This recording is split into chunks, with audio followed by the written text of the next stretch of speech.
Cosas que me hagan sentir más frustrado que ver que sacan de contexto mis palabras. Creo que eso le pasa a cualquiera. Me molesta cuando malintencionadamente editan algo que dije y me hacen decir algo que en realidad no estaba diciendo, no era mi intención. Cuando las cosas son sacadas de contexto, como dijo alguien, es simplemente un pretexto. Y cuando me sacan de contexto me hacen decir cosas que en realidad no estoy diciendo, y ahí es cuando surgen las difamaciones, las cosas infundadas, las murmuraciones, y me molesta. En mi sentido de justicia a veces es querer iniciar un litigio legal, pero no puedo, no hay regulación en las redes. Cualquiera tiene la impunidad y la inmunidad para decir lo que quiera de nosotros, máxime si eres público. Si estás expuesto, la gente siente el derecho de decir lo que quiera. Y eso está bien siempre y cuando no manipulen mis palabras. Pero soy humano, soy normal, y si las manipulan, yo tengo que seguir adelante, no puedo evitarlo. El tema es cuando se manipula lo que dice Dios. Y eso es lo medular del mensaje de hoy. Cuando tomamos las palabras de Dios y de alguna forma las tratamos de cambiar para que digan lo contrario. Tú estás diciendo, yo nunca haría eso, y estoy convencido de que no. Pero hay un enemigo que siempre toma las palabras de Dios, lo que está escrito, y lo edita de manera tal, como en un malversado YouTube, como en un malintencionado video, para que nosotros, en realidad de ver, oír lo que Dios está diciendo, interpretemos otra cosa muy diferente. Insisto, no me molesta que alguien malinterprete mis palabras, porque al fin y al cabo no vivo necesariamente de mi reputación, sino de mi llamado. Pero cuando el enemigo malversa lo que dijo Dios, eso puede significar una vida de éxito o una vida del fracaso entre los que creen el video malintencionado del enemigo. Te lo voy a poner así. Cuando el enemigo llega al huerto del Edén, arriba al huerto del Edén en forma de serpiente, lo que hace es sacar de contexto las palabras de Dios. Cuando el enemigo o la serpiente antigua viene a hablar con Adán y Eva, lo hace mediante la insinuación elegante. No se para o no se presenta ante Adán y Eva, o ante Eva en este caso puntual, y le dice, oye, lo que te dijo Dios no tienes que obedecerlo. Libremente tienes que hacer todo lo contrario a tu Creador, porque Eva misma hubiese rechazado una tentación tan abierta, tan explícita, tan procaz, tan directa. Y hoy estaríamos todos en el huerto del Edén celebrando y festejando. Hasta Adán habría visto con claridad los propósitos de la tentación y se habría alejado. En lugar de eso, Génesis 3:1 manifiesta con totalidad, describe con totalidad la sutileza del enemigo. La serpiente le hace una pregunta a Eva y dice, ¿es verdad que Dios le dijo que no comieran de ningún árbol del jardín? Es solo una pregunta. Tampoco le pongan a esto un sonido tétrico como hacen en Hollywood. Es verdad. No es el Grinch.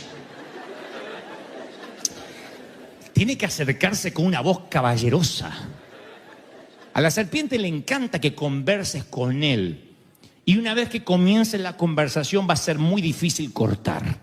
Yo voy a demostrarte en los próximos minutos, aunque ustedes me miren con cara de yo soy santo y eso no me pasa, voy a demostrarle, como le demostré a todos los del servicio anterior, que todo mundo de lunes a sábado o de lunes a domingo habla más con el diablo que con Dios.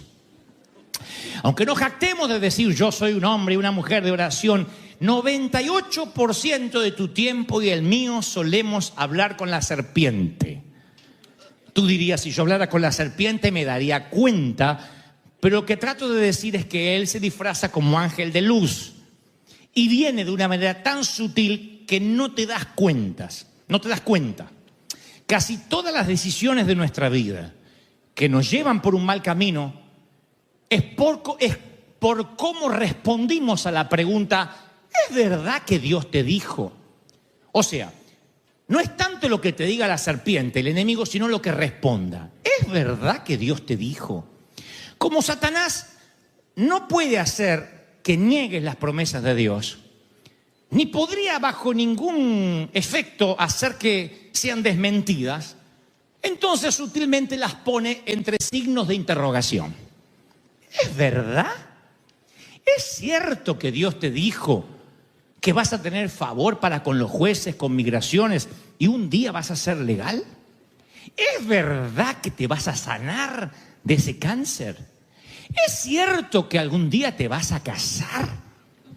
Porque mira que ya otro año más, diciembre. ¡Oh! Para el 1900 tendrías que haber estado casada. Y los días van... ¿Es verdad? O sea, él no te dice, muérete solterona. Él te dice, ¿es verdad? Es una pregunta. Con sutileza. ¿Es verdad que Dios te dijo? Y al sembrar esa duda, de una manera tan taimada, tan sutil, después es muy difícil de detectar que esa duda se implantó en nosotros como un huevo de áspide, como un huevo de serpiente. Si logra Satanás meter su huevo, si logra meter, lo voy a hacer aún más patético, lo voy a hacer más explícito, como dijo un predicador, si él logra meter su simiente dentro de tu mente, esa simiente empezará a cobrar vida. Y lo hará a través de un vórtice, de una pequeña puerta llamada duda. ¿Es verdad que Dios te dijo? No dirá, Dios no te dijo. Él dirá, ¿es verdad? Y ahí lo que respondas, lo que le digas, determinará el resto de tu vida. Ahora, esto es lo primero que quiero destacar de esta historia del huerto del Edén. Cuando uno va a la historia original de Génesis, uno tiene que ver cuál fue la indicación original que Dios le hizo a Adán. El subconsciente colectivo nos ha hecho creer que Dios pone todos los árboles e inmediatamente después una prohibición. Ahí es cuando decimos, ¿para qué metió un árbol si sabía que íbamos a meter la pata? ¿Por qué pone un montón de árboles y después, tal como dijo la serpiente, no les deja comer de ninguno? Repito lo que dijo la serpiente. ¿Es verdad que Dios le dijo que no comieran de ningún árbol del jardín? Entonces yo cuando leo eso digo, wow, hay una discrepancia con lo que yo creía. Voy a las Escrituras y en Génesis 2:16 Dios dice esto: puedes comer de todos los árboles. Eso es libertad. No le dijo, no coman. No empieza el primer mandato de Dios hacia su creación con un no. Lo que Dios hace es abrir una nevera y dice, pueden comer todo lo que hay en la nevera, excepto este ice cream o este helado que hay en el freezer. Pero primero hay un montón de cosas de que sí pueden comer. Se los leeré tal cual Dios lo dijo. Pueden comer de todos los árboles del jardín, pero del árbol del conocimiento del bien y del mal no deberán comer. El día que coman, ciertamente morirán. Ahora yo veo una discrepancia enorme. Viene la serpiente y dice, ¿es verdad que Dios le dijo que de ningún árbol? Nunca Dios dijo ninguno. Dios dijo todos, menos uno. Esto muestra dos cosas. Primero, cómo opera Satanás y cómo opera Dios. Satanás lo que intenta es confundir nuestra mente respecto a las indicaciones de Dios. Confundirnos, no saber qué es lo que Dios quiere y qué es lo que Dios no quiere. Y cuando Dios da una indicación, nunca pone limitación, sino que pone liberación. Los está protegiendo de la muerte. Como cualquier mamá que dice, mira, ahora no vas a comer helado. Vas a comer la comida. Si te comes helado ahora, se te llena la panza de dulce y no comes la comida. ¿Han hecho eso alguna madre alguna vez? Ahora, no es que los castigas, que odias a tus hijos, sino que sabes que le va a hacer mal. No te llenes de azúcar, porque después andan rebotando los chicos por la casa. No comas esto que te va a hacer mal. No tomes alcohol, no puedes hacerlo, eres un niño. Hay restricciones que ponemos en favor de protegerlos y eso es lo que está haciendo Dios. Quiere que Adán y Eva confíen en que Dios los está protegiendo, no que les está prohibiendo. Cuando Dios te dice y te da el decálogo y nos da los 10 mandamientos, no nos está prohibiendo, nos está protegiendo. Eso cambia la manera de ver. ¿Y en la iglesia qué te prohíben? No te prohibimos nada, Dios no nos prohíbe nada. nos protege de muchas cosas. Que los que no tienen a Dios meten la pata, sufren las consecuencias y mueren. Y Dios ama tanto a sus hijos que nos dio un cerco de protección para no equivocarnos. Eso cambia la manera de relacionarnos con Dios. Nos protege, nos cuida. ¿Sí? Sale tu hija, primera cita, no sé, 16, 17, 18, 20 años, o como yo, 52, y la dejo salir. Cuando tenga 52. Y le voy a dar recomendaciones. No le voy a prohibir nada, voy a decir, cuídate, protégete. No dejes que alguien juegue con tu corazón como si fueran un grupo de naipes. O como si fuera algo que podrían moldear. No dejes que lleguen rápido a tu corazón. Cuídate el alma, protégete la mente. Eso es lo que hace Dios. Eso es lo que está haciendo, marcando un precedente en el huerto. Porque está muy claro con las primeras palabras, puedes. La motivación es pura, que no muera. No obstante, viene el enemigo y te sugiere, te insinúa, empieza la conversación. ¿No es cierto? ¿No será que Dios no quiere que pruebes? ¿Que Dios está castrando tu identidad? El enemigo viene y te dice, mira, me parece que esto de Dios no te va a cuadrar a ti, porque te muestra pero no puedes tocar, tocas pero no puedes comer, comes pero no puedes tragar. No es justo. El diablo dice, yo soy el primer humanista y el último, el que más defiendo tus derechos. Y me parece que este Dios te pone frente a un árbol y te dice, no comas. Y te está tentando el mismo Dios. No es justo para ti, pobrecito con las hormonas en ebullición. Y tú dices, bueno, es cierto. Ahora, vamos a darle a Eva el mérito que corresponde.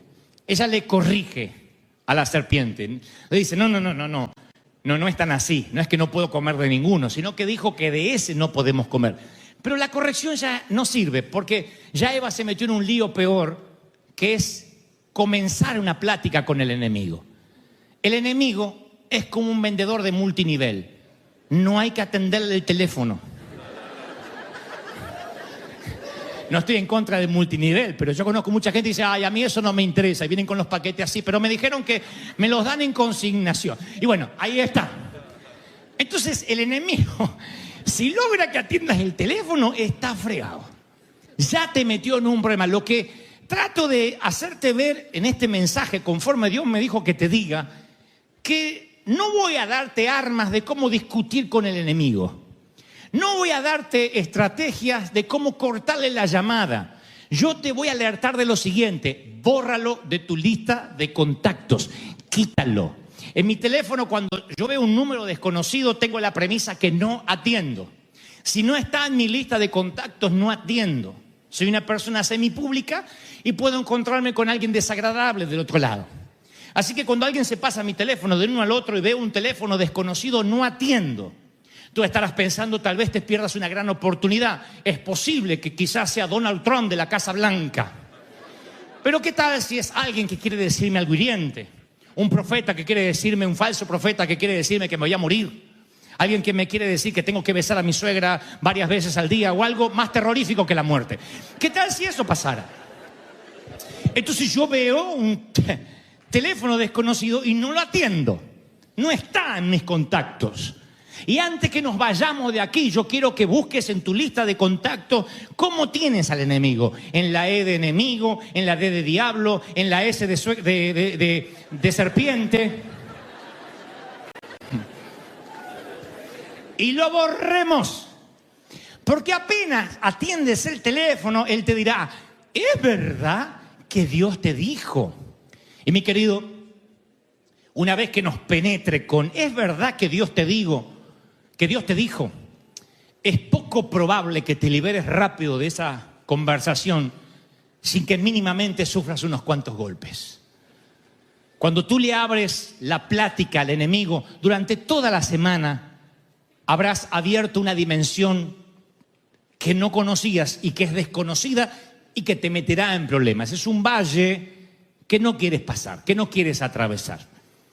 Nos ha tocado en estos años tratar con muchachas Hombres también, pero por lo general mujeres con algunos desórdenes alimenticios.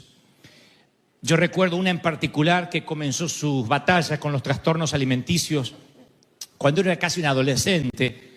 No se le podía decir nada en la iglesia, si estaba flaquita, si estaba linda, porque cualquier cosa la podía empujar a que se metiera en algo más oscuro todavía. Y ella comenzó luchando contra el peso, una vez que tal vez quiso ponerse el pantalón de siempre y se dio cuenta que necesitaba un talle más. O tal vez no le entró bien la falda, notó eso y lo que empezó con algo medianamente normal que es, wow, tengo que bajar de peso, se transformó en una lucha donde estaba en juego el valor de su persona, de su identidad. Ya no era el peso. Entonces empezó un diálogo con el enemigo, un diálogo que le dijo, ¿realmente crees que estás linda? Algo le decía en su corazón, ¿realmente crees que los muchachos te van a ver con esa grasita acá? Y entonces, sin que se diera cuenta, que es lo que siempre hace el enemigo en esas pláticas, le cambió el espejo. Y en lugar de verse reflejado en el espejo que Dios puso para que se vea, empezó a verse en el espejo equivocado. Ese espejo que nadie entiende, cómo quienes sufren de bulimia o anorexia se ven gordos y sin embargo uno los ve en persona y literalmente están cadavéricos. Pero les cambia el espejo de la mente. Y se ven gordas o se ven de sobrepeso y se ven con repugnancia cada vez que se reflejan en una fotografía. Me consta de damas y de varones a los cuales el enemigo le dice, ¿es verdad que ese lunar te queda bien? Y con lo que es un lunar o un granito, abre una puerta a que un día tenga repugnancia de sí mismo. Y cuando dejas de valorarte a ti mismo como eres, en primer lugar, no te amas más a ti mismo. Y la premisa bíblica es que tienes que amar al prójimo como a ti mismo. Así que, si no te amas a ti mismo porque te das repugnancia, mucho menos amarás al prójimo. Y ni hablar de amar a Dios. Sientes cierto odio hacia Dios por haberte creado así. O flaca o gorda, con pocos senos o con poco trasero, o con cosas que sobren o que falten, lo que sea. Nunca se trata de estética. Siempre se trata de tu valor, de tu identidad como persona, que comenzó con una frase, ¿es verdad que te ven linda? No te dirá el enemigo fea, te dirá, ¿es verdad que eso te queda bien? ¿No será que por eso estás sola o estás solo? Y empieza un trabajo de identidad mental. Las chicas que sufren esto, los varones, se dedican a manipular su cuerpo hasta llevarlo a una forma que jamás Dios hubiese querido, ni en las peores de las pesadillas de esa chica. Y la lleva a situaciones tenebrosas en lo espiritual, en lo mental, en lo anímico. Hay un momento que no solo los bulímicos o anoréxicos, en cualquier área de la vida, permite que la mentira supere la verdad hasta que esa mentira termina siendo tu verdad. Empieza un día el enemigo y te dice, ¿es verdad que algún día vas a salir de la miseria? Y tú te pones a dialogar con Satanás. Y hay un momento en que esas mentiras superan a la verdad. Superan a la verdad de que Dios te va a prosperar, de que Dios te va a bendecir, a la ley, a la verdad de la siembra y la cosecha, a la verdad no he visto justo desamparado ni su simiente que mendigue pan. Supera a la verdad que Dios no permitirá que ningún cabello de tu cabeza caiga sin que Él lo sepa. Todas esas verdades quedan ocultas tras una mentira. Dios no me ama, soy pobre. Y te etiquetas, te autoetiquetas por una conversación que nunca debió haber empezado. Entonces mi pregunta esta mañana, mis queridos, es ¿quién define lo que eres? O en su defecto, ¿eres quien eres conforme las normas de quién? ¿Cuál es tu espejo? ¿Cuáles fueron las mentiras sutiles de la serpiente desde tu niñez, tu adolescencia o tu juventud que te trajeron hasta aquí? ¿Qué corrompió tu identidad? Y lo que es peor, ¿cuánto te costó? El gozo, la paz. Hay gente que se le pierde el gozo porque no está contenta con su cuerpo. Hay otros que no pueden gozarse porque no están felices con el idioma que hablan, con la familia que les tocó, con el cónyuge que tienen, con los hijos que pudo traer al mundo. Y entonces empiezas a escuchar las mentiras del enemigo. ¿Es verdad que te va a ir bien? No sé, ¿te parece, Sata? Y empiezas una plática que no debiste empezar. Abres la mente a tantas cosas. Y mi pregunta siempre es, ¿qué es lo que hace que oigamos más la voz del enemigo que la voz de Dios? La cosa es que no somos la excepción. Adán y Eva escuchan la voz, el diálogo ameno que les propone la serpiente. Y apenas comen del único árbol que no debieron comer, se dan cuenta que están desnudos. Y cuando están desnudos y se dan cuenta, se toman unas hojas para cubrir su desnudez, sus genitales, se meten detrás de un árbol. Y lo irónico es que se esconden del Dios que les instaló un mecanismo de rastreo. Porque cuando Dios los creó sabía dónde encontrarlos. Aparte, el huerto del Edén no es tan grande como para que se les pierdan a Dios. Un Dios que es omnisciente, todo lo sabe, omnipotente, todo lo puede. Un Dios que puede ubicar a cualquiera donde se encuentre. Dice la palabra, aunque te remontares hasta los cielos o hasta lo profundo del océano, hasta allí te encontrará Dios. No puedes ocultarte de Él. Entonces, ¿por qué el Señor camina por el huerto? Dice Génesis, y pregunta, Adán, ¿dónde estás? Dios no está necesitando información. Él conoce muy bien el jardín y sabe exactamente dónde está Adán.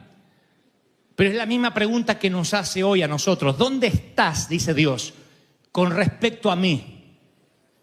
No está diciendo dónde estás geográficamente, sino dónde estás ubicado espiritualmente. Adán piensa que Dios no lo encuentra, que no le anda al Google Maps. Y entonces responde, escuché que andabas por el jardín y tuve miedo porque estoy desnudo. Por eso me escondí. Y lo que dice Dios a continuación es lo que literalmente a mí me cambió la forma de ver la vida. Desde ayer. Le dice el Señor, ¿y quién te dijo que estás desnudo? Pudo haberle dicho, no, no estás desnudo. Pudo haberle dicho, no tengas vergüenza, eso no es desnudez. Estamos en el huerto, no hay nadie más aparte de los animales. ¿Quién te dijo que estás desnudo? En otras palabras está diciendo, porque te aseguro que no fui yo. ¿Quién te dijo que estás desnudo? En otras palabras, ¿con quién estuviste hablando, Eva? Y la serpiente y se va. ¿Quién te dijo? ¿Quién te dijo? ¿Quién te está hablando en la semana? ¿Quién te mostró o quién te hizo creer que eres indigno? ¿Quién te dijo? Yo volví a leer eso ayer y digo, es cierto, Dios pudo haber dicho, no, eso es una mentira, recházala. Le dice, no, ¿quién te dijo? ¿Quién te etiquetó? ¿Quién te puso un rótulo? Vamos a ponerlo así. ¿Quién te dijo que no eres digno de mi amor hasta tanto resuelvas ese pecado secreto? ¿Quién te dijo? Los pastores, la iglesia donde me congregaba. Ah, porque yo no. Yo dejé escrito acá que si metes la pata, abogado tienes para con el Padre, y ese es Jesucristo.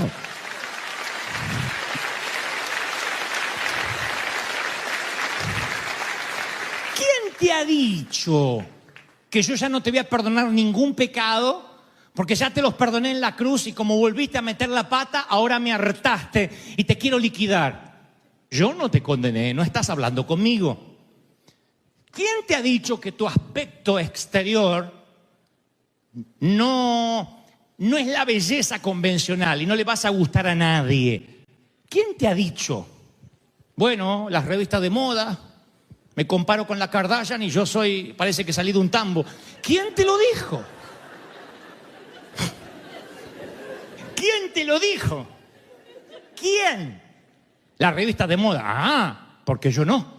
Porque en las Escrituras dice que el corazón alegre hermosea el rostro y esa es la belleza que tiene que importarte.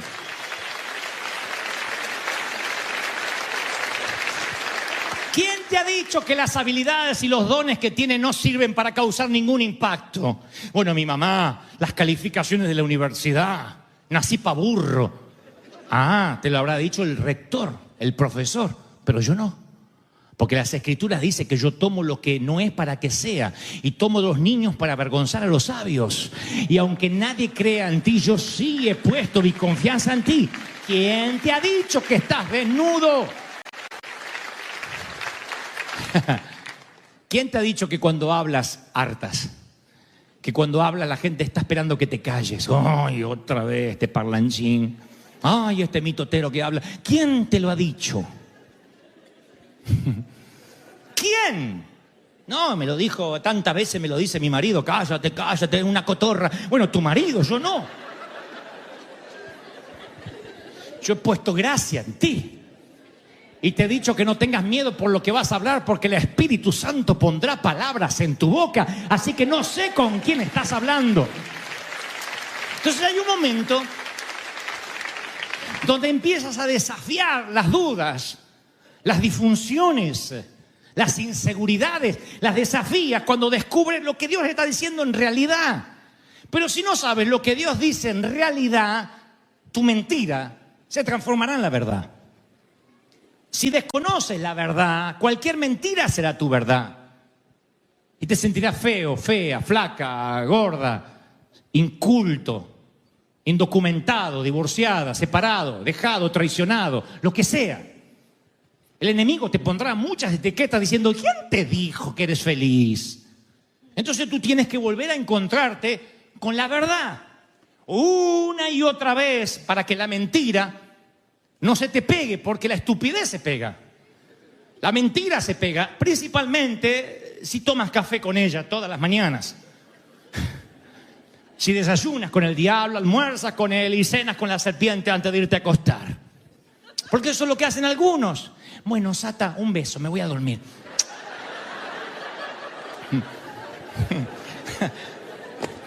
Miren, hace muchos años un periodista argentino hizo un libro que se llama Cristo llame ya, donde retrató la vida de 5 ministros entre los que estaba este humilde servidor. Y para eso hizo una investigación con cada uno de nosotros, con varias notas, con varios reportajes que se extendieron durante semanas. Recuerdo uno en particular que convenimos encontrarnos en un mall con el periodista. Él me prometió que no hablaría mal de nosotros, que solo retrataría lo que le dijéramos. Así que yo llego apurado y le digo, wow, tuve que dejar el auto no sé dónde. ¿Y qué auto tienes? Ah, uno, y le dije la marca. Y me senté allí. ¿Vas a sacar fotos? Me dice, sí, pero en un rato. Le digo, me peino un poquito y me arreglo. Le digo, porque si no yo salgo mal. Y sí, cómo no.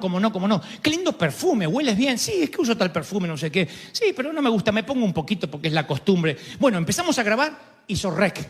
Y empezó el reportaje formal. Sale el libro a los meses. Y empieza el capítulo que dice Dante Gebel, el rockstar. Ya no me gustó. Y decía, el pastor de los jóvenes llegó apurado al mall, presumiendo la marca del auto que tenía. Inmediatamente alega tener un perfume francés muy caro y se arregla el cabello cada tanto diciendo, me vas a sacar fotos, como quien está pendiente locamente de su imagen. Alguien que es adicto a la apariencia empieza a hablar conmigo y yo noto que antes de encender el grabador el tipo está muy nervioso. Y yo dije, todo eso pasó, pero no estaba grabando el desgraciado.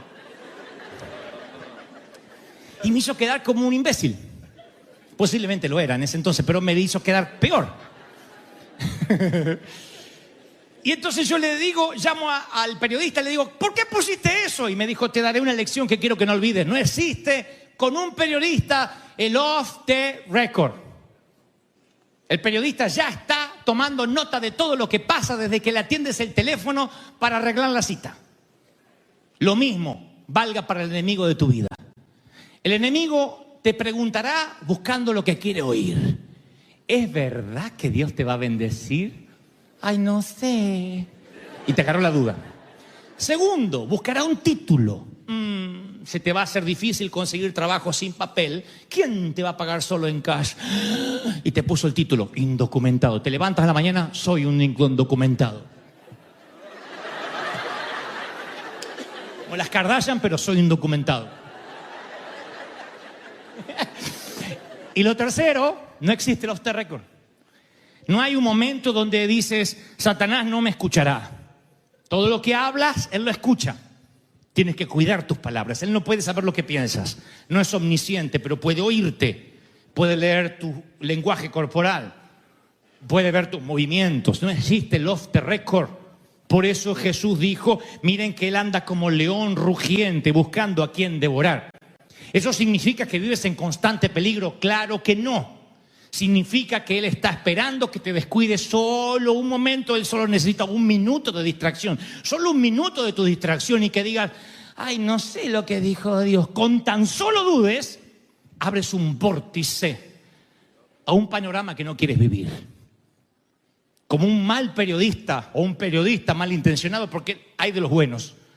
Él está buscando su título y no existe el off the record. Él quiere que cada palabra que digas en algún momento tenga peso. Así que si permites que Él diga lo que Él cree que tú eres, vas a vivir una mentira en lugar de la verdad.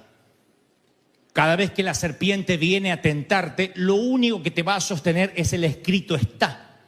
Y mientras te mantengas firme en tu posición, nunca vas a permitir que la mentira te penetre. Si te dejas llevar por tus insinuaciones, olvidarás la verdad. El enemigo lo único que busca es que dudes de tu identidad. Cuando Jesús va al desierto, se le aparece el enemigo. Toda la tentación que sufre Jesús es respecto a su identidad. Si eres el Hijo de Dios, ordena estas piedras que se conviertan en pan. He escuchado a predicadores decir, ahí el enemigo jugaba con el hambre que tenía Jesús como humano, de hacerse una buena torta de jamón de la piedra. ¡No!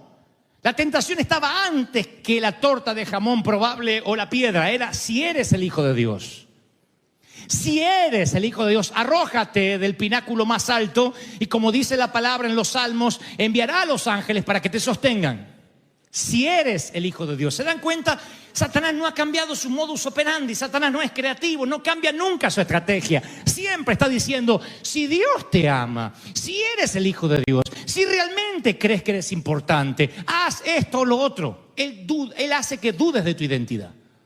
Si dudas de quién eres en el Señor, desconoces lo que dice las Escrituras respecto a ti.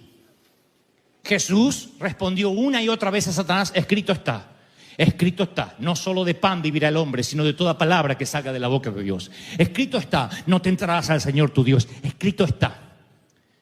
Tú dirás, bueno, entiendo lo que tratas de decirme, Dante, me voy a meter en un seminario bíblico y me aprenderé de memoria lo que escrito está. No. Porque tú puedes aprenderte de memoria lo que escrito está y desconocer lo que escrito está para ti. ¿Quién eres tú respecto a lo que está escrito? O sea, antes de que Jesús fuera al desierto, ocurre un incidente o un evento, que Jesús se va a bautizar al Jordán y desciende el Espíritu Santo en forma de paloma y Dios desde los cielos dice, este es mi Hijo y estoy muy complacido de Él. Cristo graba esas palabras y se va al desierto. ¿Quién puede ceder ante la tentación de la serpiente cuando en tus oídos resuena, eres mi Hijo y estoy contento contigo, me caes bien? ¡Aleluya! Entonces, el poder de la defensa no lo hacía el hecho de que Cristo conociera la palabra, sino quién era Él en esa palabra. Este es mi Hijo y estoy contento con Él. Creo que eso es lo que te está faltando a ti y a mí. Recordar a diario quiénes somos. Porque el enemigo es muy raro que diga, ¿es verdad que Cristo murió en la cruz? Tú le dirías, claro, solo lee los evangelios. Él no te dirá algo así, él te dirá, ¿es verdad que murió en la cruz por ti? ¿Really? Ay, sí, ¿no? Y te cambia el espejo. Él no te dirá, ¿es verdad que en la iglesia hay amor? No, él te dirá, ¿es verdad que en esa iglesia te aman a ti? Tú dirás algo como, bueno, es cierto, el enemigo, recuerdo que los lunes, los martes viene a hablarme a mí, pero ¿cuántas veces el enemigo te habló aquí en el templo mientras yo predicaba? Te ibas a sentar en tu sitio, viene una mujer y dice, ¿podría correrse por favor? Y ahí viene, ay, ¿es verdad que aquí te aman y te valora? Y lo escuchaste. Siempre tiene que ver con la palabra respecto a ti. Y cuando pones en duda quién eres, ahí es cuando la mentira supera la verdad y la mentira se transforma en tu verdad. ¿Estoy siendo claro, sí o no? Y cuando le empiezas a creer, tu estima se daña. Miren, si acaso hay ministros con diferentes asignaciones, si alguien está encargado de echar fuera demonios, si alguien más de sanar enfermos, yo debo haber asumido la asignación, entre otras cosas, de liberar la cautividad, liberar los cautivos. Esa es mi tarea. Y a veces me cuesta horrores, a menos que el Espíritu Santo intervenga, como lo está haciendo ahora, en este mismo momento. La gente tiene la mente tan cautiva que dice, no, eso no va conmigo, Dios no puede amarme, realmente lo harté, realmente agoté la paciencia de Dios. Es que has escuchado demasiado al enemigo, y el enemigo a veces se disfraza de pastor, a veces se disfraza de hermano en Cristo, se disfraza de cuñado, de suegra, de yerno, se disfraza de hijo, de esposo, y te dice una frase que te hace dudar de quién eres en Cristo. Y te dice algo que no piensas que proviene del infierno, porque nunca Eva pensó que la serpiente provenía del infierno, al cabo era un animal más del jardín. Así que él se mete en el jardín y no es algo llamativo que una serpiente esté pernoctando por allí o pasando sus días en el huerto. Tú lo que dices es, simplemente lo he puesto a ir demasiado tiempo a tal punto de creer sus mentiras. ¿Es verdad? ¿Cómo no te va a amar? Si Dios no te amara, no estarías aquí, mi querido. Si Dios no te amara, no tendrías la vida que tienes. Si Dios no te amara, no habrías salido de montes y escalas tenebrosas por las que has tenido que atravesar. Si Dios no te amara, no estarías respirando hoy. Yo te digo lo que te digo cada domingo, no tienes idea cómo Dios te ama. No tienes ideas cómo Dios te ama. Te ama, te ama, te ama, te ama. No lo estás creyendo. Te ama, te ama, te ama, te ama. Más de lo que nunca jamás hubieses imaginado. ¿Están contentos? ¿Lo creen de verdad? Díganme amén. Saben, yo les conté una vez, y voy a culminar con esto, que mi gran temor era que el Señor me borrara del libro de la vida. Y vaya que hice méritos para eso. Más de una vez dije, wow, me borró. Entonces pedía perdón al Señor y trataba de desoír la voz del enemigo, pero luego el enemigo venía y me decía, oh Dante, el Señor definitivamente ahora te borró, no te molestes en que te vuelva a escribir otra vez. Y hay un momento en que esa mentira se transformó en la verdad y me aparté del Señor. Y dejé de ir a la iglesia. Y pasé los pocos peores años de mi vida pensando que yo era eso que el enemigo me había dicho. Y yo no me perdonaría nunca, si algún día ustedes perdieran años de su vida, o lo que es peor, la vida eterna con Cristo, a causa de que yo no te dije esto. Yo no te estoy diciendo que sigas pecando y que Dios se alegrará por eso. Lo que te estoy diciendo es que no hay nada que puedas hacer que logre que Él te ame menos. No hay nada que pueda hacer que logre que Él te deje de costado. Dios no terminó contigo. Dios no dijo que haya terminado contigo y haya culminado la obra. Eso será cuando estés cara a cara con Él. Dios sigue trabajando contigo. Hazme un favor, hazte un favor. Borra de la lista de contactos al enemigo, quítalo de ahí. Cuando veas el número desconocido, no atiendas, no lo escuches más. Grábate estas palabras. Si no lo conoces, no lo oyes. Si no lo oyes, no le creerás. Si no le crees, sabrás quién eres en el Señor. Y nadie te moverá de ahí. Escrito está que yo soy linaje escogido, real sacerdocio, pueblo adquirido por Dios, nación santa. ¿Están conmigo, sí o no? ¡Aleluya! Hoy le dije en el servicio anterior, antes de culminar, recordando un juego de cuando éramos niños. Era la manera de decidir a la suerte quién iba a la cama de arriba y quién iba a la cama de abajo, quién se comía la porción más grande de flan, quién se escondería y quién buscaría a los escondidos en un juego, quién sería el que corría adelante, quién sería el que corría detrás, quién usaba primero la bicicleta, quién se bañaba primero cuando había un solo baño y una sola regadera. Había una forma de decidir lo que era piedra, papel y tijera. ¿Lo recuerdan? Cuando el Señor baja al Jordán a bautizarse, el Espíritu Santo desciende como paloma. Es el animal más indefenso y posiblemente si no observas bien su comportamiento pensarás que el más temeroso. Pero no porque se espante rápido es el que tiene más temor, sino porque es el más tierno. Por eso no hay otro animal, otro ave que refleje al Espíritu Santo mejor que una paloma. Y cuando Dios dice, este es mi Hijo en el cual estoy complacido, es el Espíritu Santo el que desciende como paloma allí. Y es ese mismo espíritu y esa misma paloma que está dentro tuyo. Así que, recordando el juego de niños, el papel le gana a la piedra. La piedra le gana a la tijera. ¿Sí o no? La tijera le gana al papel. Pero eso solo puede decidir la suerte de quién se baña primero o en qué lugar de la cama te toca. Lo que decidirá cómo vivas el resto de tu vida, nunca lo olvides. La paloma le gana a la serpiente. Siempre. 6 kilómetros cuadrados de tierra al extremo de África, del sur de África.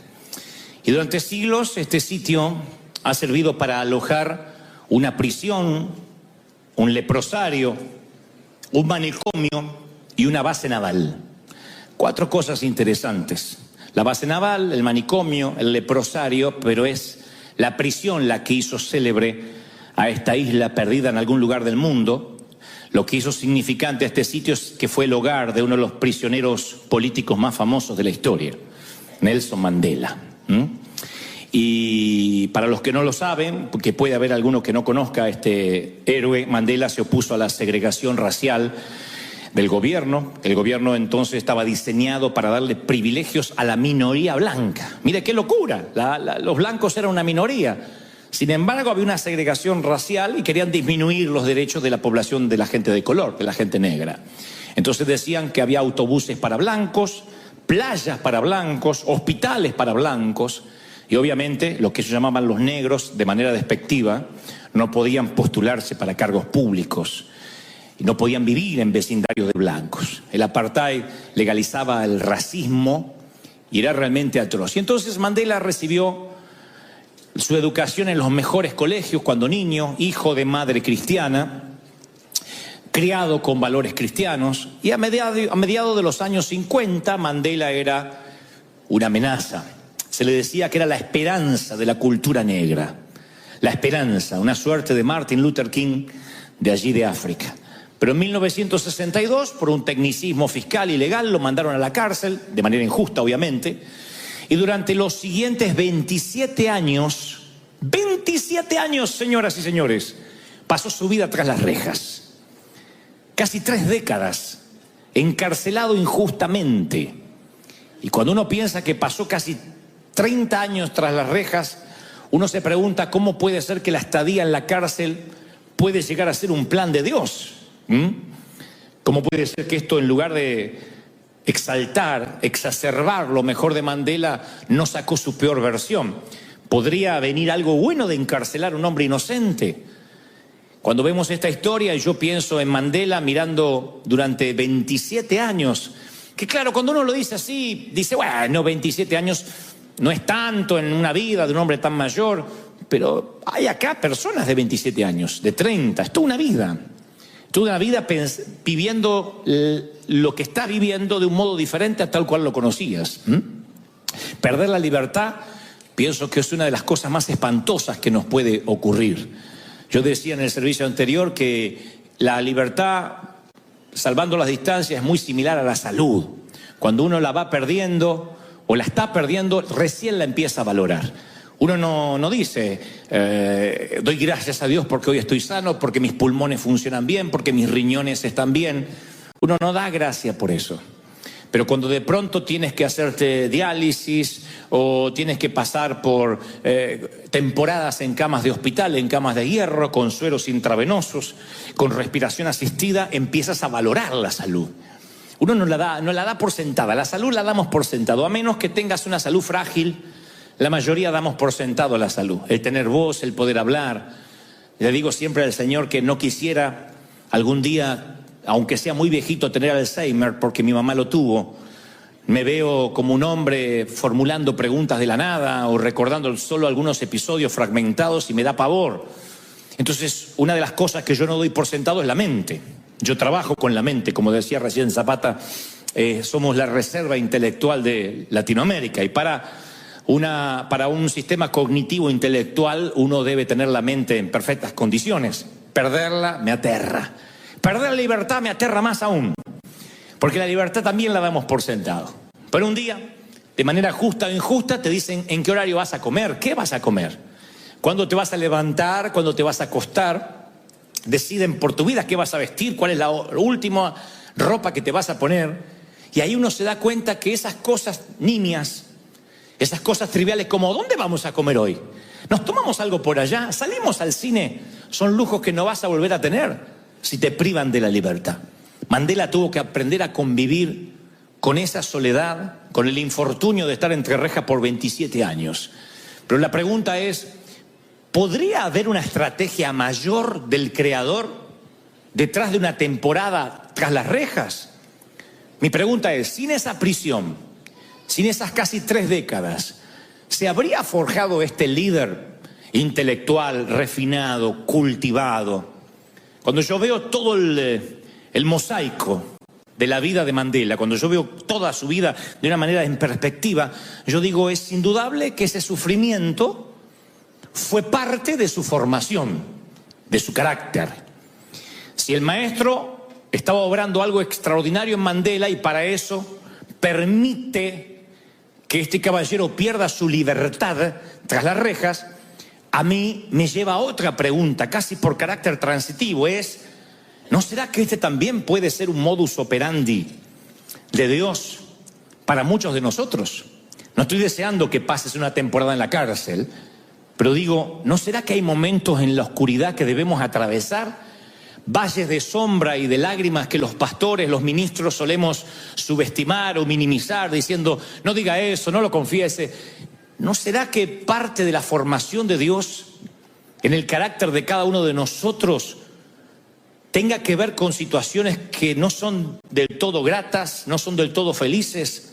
Digo, porque si Mandela, después de esa temporada, sale de la cárcel y termina convirtiéndose en un presidente, en el primer mandatario de su país, es obvio que hubo un plan. Él mismo lo reconocerá. Dirá, si no fuera por la cárcel yo no me hubiese preparado, no habría estudiado, no había aprendido el arte de la negociación, el arte de capacitarme. Hubo una reingeniería mental en todo lo que él hizo a partir de estar confinado o privado de la libertad. Y yo tengo que mirar, me obligo a mirar mi vida y la tuya bajo el mismo lente, que a lo mejor estamos pasando temporadas, no necesariamente de cárcel, pero de oscuridad, momentos en que no son felices, no son para relatar en un testimonio, y quizás no tenga que ver con la mano necesaria satánica, porque eso es lo simplista que hacemos todo. El diablo está contigo, Dios te dejó, el diablo se ensañó. Y a veces, cuando uno ve historias como esta, no puede dejar de pensar que hay planes, hay estrategias que son más altas que las que nosotros creemos. Si pudiéramos tener una máquina que pueda ir al pasado y le preguntamos a Nelson Mandela, cuando recién lleva 10, 15 años en la cárcel, si cree que esto puede devenir en un propósito divino, te va a decir quizás no. Capaz que sí, pero quizás te diga no, yo no veo el propósito de Dios, solo quiero mi libertad. Y cualquiera de nosotros, si pudiera ir al pasado y ver esos momentos tristes, esas temporadas de divorcio, de quiebra financiera, de tirar un puñado de tierra sobre un ataúd, de besar una frente fría en un funeral, quizás dice, no, a mí eso simplemente me traumó, me marcó, pero no terminó en bendición, porque uno no logra ver qué es lo que Dios está proponiendo. Y es que las semillas germinadas, por lo general, nunca entienden desde su punto de vista limitado el proceso al cual están siendo sometidas. Una semilla no sabe si fue plantada o fue enterrada. La semilla no puede entender en la planta o en el fruto en el cual se va a convertir.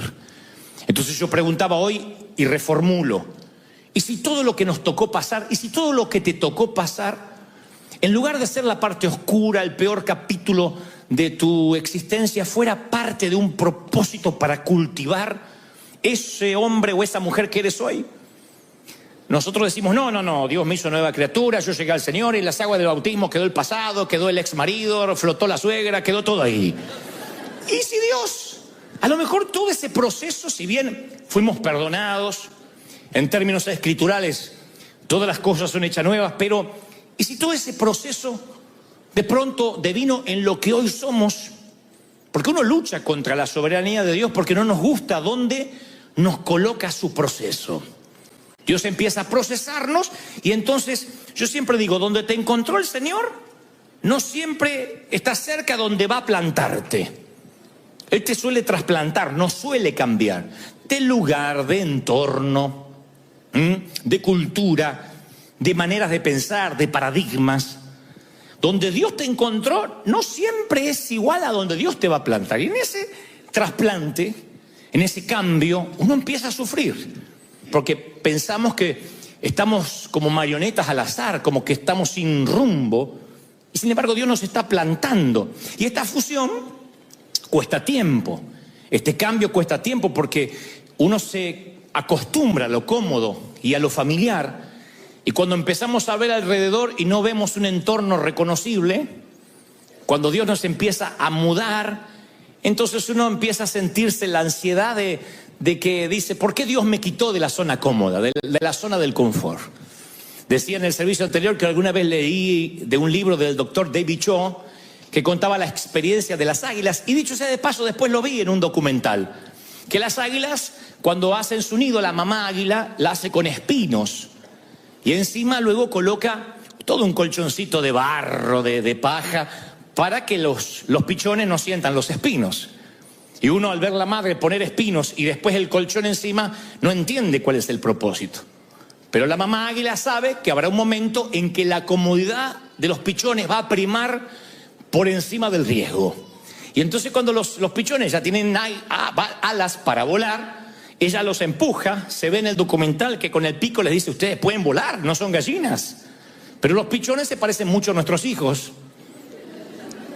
A los mamuts que dicen, ay, yo me quiero casar pero tengo 42 recién y no sé si me van a mimar como mi mami que me hace la sopa.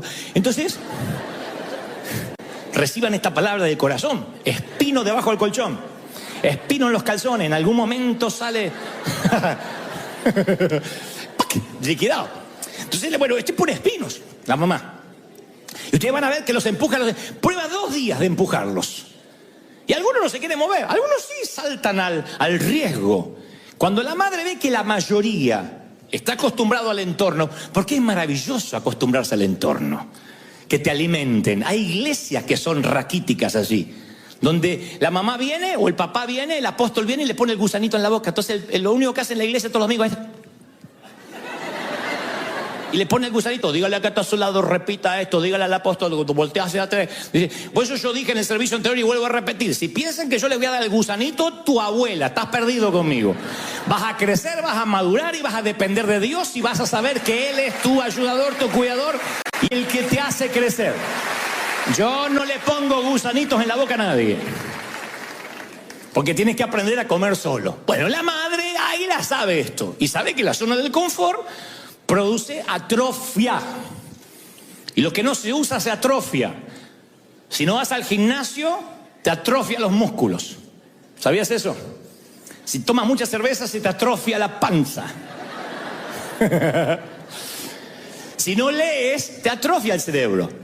Yo conozco muchos universitarios necios, porque la última vez que leyeron un libro o estudiaron fueron cuando se graduaron. Y dejaron de ser autodidactas. Y por más que dicen, tengo un título y ostentan un título universitario, son gente que empiezan a ser sabios en su propia opinión, no se recicla, no tienen una reingeniería, no se reinventan, entonces van perdiendo hasta el léxico, la manera de hablar, porque no son autodidactas, porque lo que no usas, como el cerebro, también se atrofia. Si dejas de orar, se te atrofian las rodillas. Si reemplazas Netflix por la Biblia, se te atrofia la Biblia y se te atrofia la lectura espiritual, se te va atrofiando. Entonces cuando alguien se atrofia, empieza a ser absolutamente dependiente de que otro lo ayude. Y eso puede ser peligroso. Dios necesita hacerte crecer. Cuando ves que algo se atrofia, necesitas que eso crezca. Los pichones de águila ven que se están pinchando y dicen, entre una muerte segura y una muerte probable, vamos a elegir la probable. Y se tiran más allá de los riscos, y van a ver en los documentales que pum, pum, pum, se pegan contra los sitios más altos hasta que finalmente se dan cuenta que son águilas y pueden volar. Pero hay un par que mueren en los nidos, así que tal vez estabas esperanzado que el mamú se vaya. Hay algunos que mueren en los nidos, ahí desparramados en tu cama, diciendo no sé, estoy esperando la voluntad de Dios, y no se va a mover. Pero la mayoría sale cuando siente que está entre espinos. Yo pienso en esta metáfora y digo sí, porque Dios nos traslada a veces a campos irreconocibles, donde allí es que nosotros vamos a empezar a conocer lo que es el crecimiento, lo que es desarrollarse. Yo he conocido personas, creo que en mi edad he conocido a personas de las más interesantes que ha habido en el mundo. Me he sentado con gente que ni en mis sueños más descabellados pensé que Dios me iba a dar la providencia divina de estar. Entonces, mirando la historia de lejos, puede decir, bueno, Dios te privilegió, Dios tenía un plan, sí, claro que lo tenía. Pero la gente suele mirar nuestra tierra prometida y no valorar o no estimar el desierto. Y si me vas a buscar a mí, cuando yo era un muchachito, mi papá me llevaba a los aeropuertos a ver cómo despegaban los aviones. Esa era la salida del sábado. Vamos a ver cómo, mira, uno grande, ¡ay, uno chiquito! Y de tanto en tanto decía, papá, ¿y yo podré volar en uno de esos? ¡Está loco! Porque eran así alentadores los papás de antes. ¡Está loco! ¿Sabes lo que sale? Viajar ahí. Aparte, ¿a dónde vas a ir? Porque nosotros pensábamos que no había más mundo aparte de Argentina. Sabíamos de México, algo por el Chapulín, pero hasta por ahí nomás. Pero no sabíamos que había otro mundo. Y me acuerdo de esos tiempos donde yo estaba convencido de que mi vida iba a quedar así. Y si también usas la misma máquina del tiempo para ir a ver a Mandela cuando joven, o en la cárcel, para irme a verme a mí cuando niño, te hubiese dicho, no, estoy con zapatos despegados, heredando los pantalones de mis hermanos. ¿Cómo voy a pensar que Dios puede tener un plan? Yo hubiese estado convencido que yo no estaba plantado, que yo estaba enterrado. Y ni en mis más descabellados sueños yo hubiese imaginado vivir lo que Dios me ha permitido vivir. Claro, porque la semilla de quien yo era no podía comprender el fruto que daría o la planta en la que Dios quería que yo me convirtiera. Entonces no me desperté una mañana y fui la persona que tú ves hoy. Nada fue de casualidad, nada fue suerte. Todo tiene que ver con proceso, con cultivo, con tiempo, como tu vida. Porque a veces pensamos, bueno, aquel porque es más conocido, el otro, pero todos pagamos un precio por ser quienes somos, ¿o no? Todos aquí tienen una historia triste para contar, ¿o no? ¿Quién dice, no, mi vida fue de cuento, a mí mi vida la produjo Disney? ¿Quién? Todos tienen una historia triste que contar. Todos dicen, wow, yo tengo una temporada en el hospital, yo tuve temporadas en el panteón, yo pasé por divorcios, por crisis. Lo que pasa es que las iglesias nos volvemos demasiado higiénicos, hacemos de la Biblia una Biblia aséptica, la higienizamos demasiado para decir, no, hay que vivir en victoria, está todo bien, y nos ponemos caretas. Pero todos vivimos crisis, momentos difíciles. Lo que pasa es que en el proceso de la cuna a la tumba perdemos la autenticidad. Pero si pudiéramos realmente ser auténticos, todos pagamos un precio para estar donde estamos. Y pagaste un precio para tener hijos, pagaste un precio para no tenerlos, pagaste un precio por estar solo, pagaste un precio por estar casado. Y ese precio, ese costo, lo asumes como algo natural, pero tiene que ver con una línea, una línea de tiempo, tiene que ver con una línea de relato. O sea, tu vida no son una serie de cuentos cortos que no tienen conexión. Es una línea, es un relato. Dios sabe dónde ibas a pasar, dónde te ibas a criar, por una soberana razón, porque quería que crecieras. Lo que pasa es que Él no nos muestra los planos, y eso es lo que nos pone mal. Es posible que ahora mismo estés pasando una temporada difícil y te cuesta conectar los puntos. Dice, ¿y esto en qué me va a servir? Cuando teníamos nosotros que compartir la misma fruta, una mandarina para 4 hermanos, y me decías, ¿con esto vas a aprender algo? Yo decía, ¿qué voy a aprender con esto? Nada. Es como el que está en una sala luchando contra el cáncer. No puede entender que algo va a aprender. Pero después, cuando somos enredaderas fuertes y miramos hacia atrás, nos damos cuenta que lo que parecían ser accidentes, infortunios, Es lo que nos forjó al ser el hombre que hoy somos, la mujer que somos. Es como que Dios sentaba bases y después volcó el concreto para empezar la construcción. Pero uno no se daba cuenta. Uno maldice donde nace el entorno, pero es porque el maestro no nos permite ver los planos. Él dice, tú confía que yo trabajo. Nunca pensé yo que Dios iba a trabajar conmigo, que estaba trabajando conmigo. De verdad. Cuando yo voy a cualquier país le digo, ustedes no se comparen conmigo. Nunca van a ser como yo, porque ustedes son más aventajados que yo. Van a la universidad, pregunto siempre, ¿quiénes aquí tienen estudios terciarios? Y la mayoría. Digo, yo no terminé la escuela secundaria. Entonces no me digas que te vas a comparar conmigo porque yo tuve más desventajas. ¿Quién de aquí tiene síndrome de Asperger? Y la mayoría no. Bueno, entonces no te compares conmigo. Porque cuando uno está luchando con síndromes, con problemas, con traumas, tiene que abrirse paso y pagar un precio mayor. Lo que pasa es que yo no sabía que yo era una semilla y Dios estaba trabajando. Yo pensé que Dios me había abandonado. Desde aquel niño que la maestra, porque las maestras de antes eran tan sutiles, desde aquel niño que la maestra me dijo en 4º grado, pero Gebel, usted es tarado, que no puede dar una lección oral, y que yo me oriné frente a todos. Desde aquel niño, y en ese entonces no era que ibas a tu casa y decías, la maestra me llamó tarado, y la mamá quería incendiar el colegio. Eran tiempos que la mamá apoyaba a la maestra. La maestra me pegó, algo habrá hecho. Fin de la charla. Y yo me acuerdo que de aquel niño que dijeron tarado frente a todos, a este hombre que a veces voy a un país y hay un presidente que me quiere ver y Dios sabe que no estoy contando esto con petulancia, Dios sabe el corazón con lo que lo cuento. Yo digo, esto tiene que ser un error. Y Dios me muestra que no, que hubo un proceso en el medio, que hubo un trato para mi carácter, para pararme, para enfrentar la vida. Un líder, alguien con carácter, no nace de la noche a la mañana, cuesta 30 años un éxito de la noche a la mañana. Las 10.000 horas de vuelos se adquieren ¿cómo? Volando. Nadie puede ser un piloto con 10.000 horas de vuelo sin haber volado. Entonces ese desierto nos va capacitando, como a nosotros como iglesia. Cuando éramos un grupo de dependientes de los anglos, no hubiésemos nunca haber podido comprar este lugar. Pero Dios nos metió en un proceso, que afortunadamente no fueron 40 años, pero un proceso de desierto. Moisés saca toda la muchachada de Israel, de Egipto. Esos muchachos eran esclavos. Si uno va a ver las leyes de salubridad que Dios les dio, hasta le dio leyes de higiene, de cómo tenían que bañarse, cómo tenían que higienizarse las mujeres, porque eran animalitos, eran esclavos, sin dignidad, sin futuro. ¿Cómo Dios iba a hacerles conquistar la tierra prometida tan rápido en 3 meses, que dice que lo que se presume en meses hubiesen llegado a Canaán? Pero lo estuvo dando vueltas por el desierto en un proceso que si tú fueras a preguntarle, ¿van a alguna parte? Te diría, no, yo ya vi ese médano 10 veces. Para mí que Moisés no está en su juicio cabal.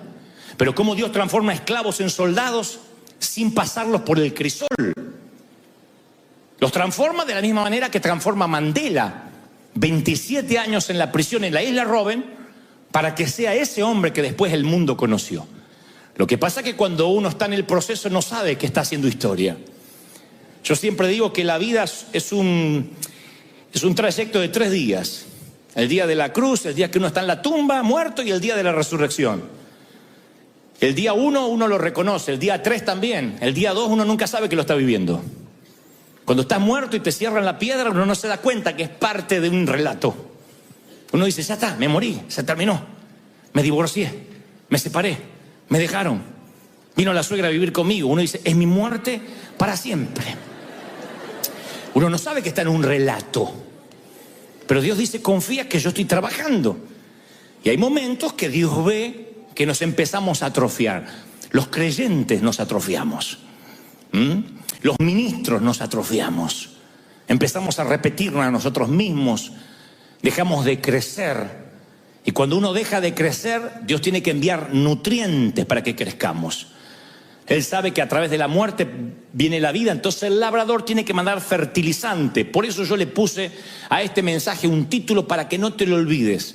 Es un título teológico para que sepan cómo se ponen títulos intelectuales. Estiércol para crecer.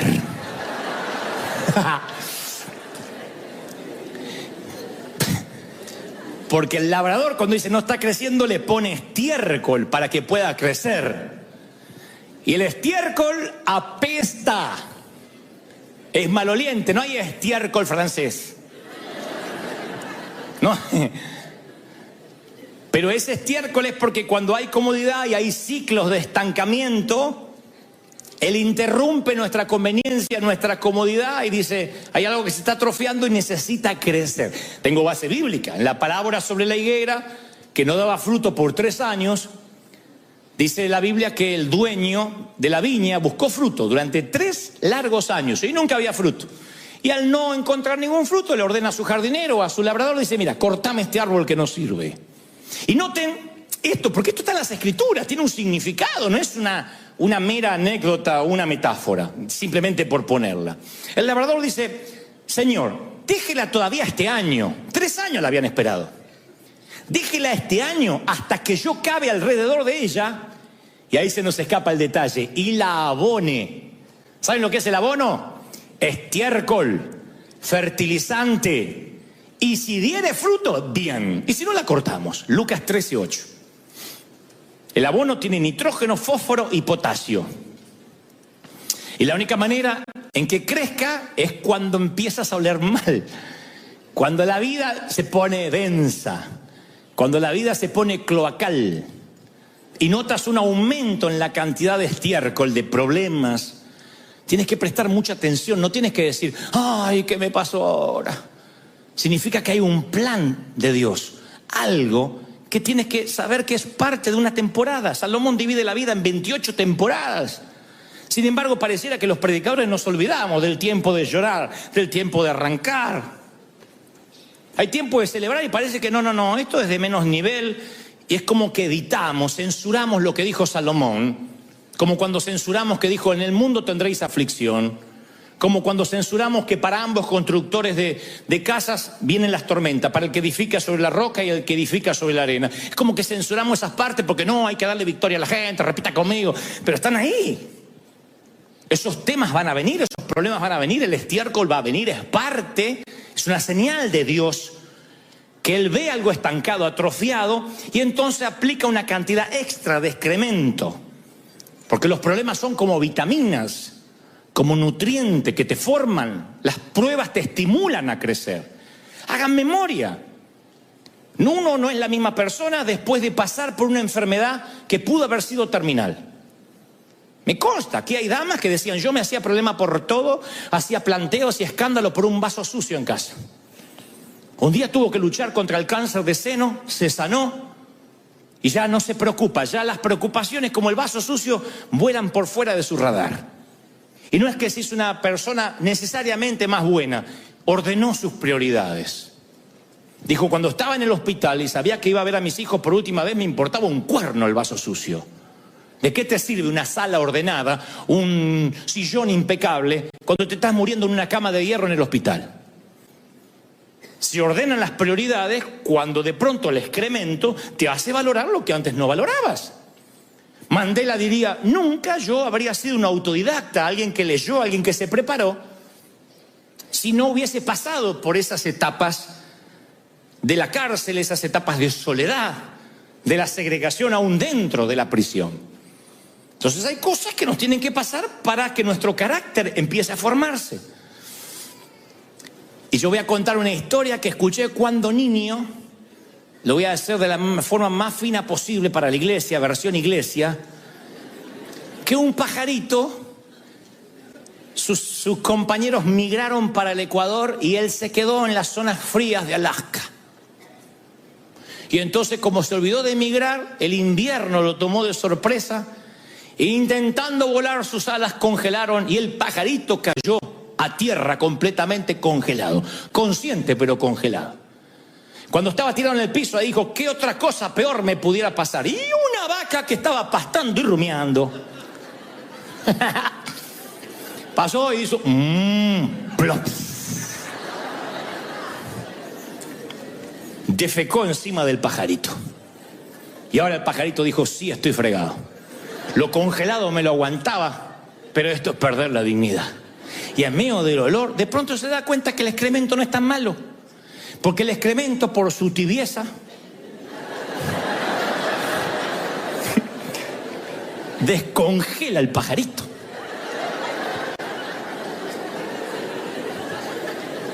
El hielo se derrite, prueben. No, prueben de que la historia es verdad. Se descongela el pajarito. Y entonces debajo del excremento, cuando se pone feliz, empieza a piar. Pi, pi, pi, pi, pi, para que alguien lo venga a rescatar. Y un gato que andaba por ahí escuchó que el excremento piaba.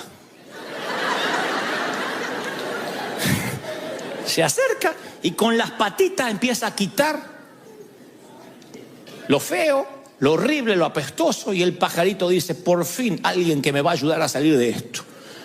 Cuando el gato ve que es un pajarito, se lo come. Moraleja proverbial: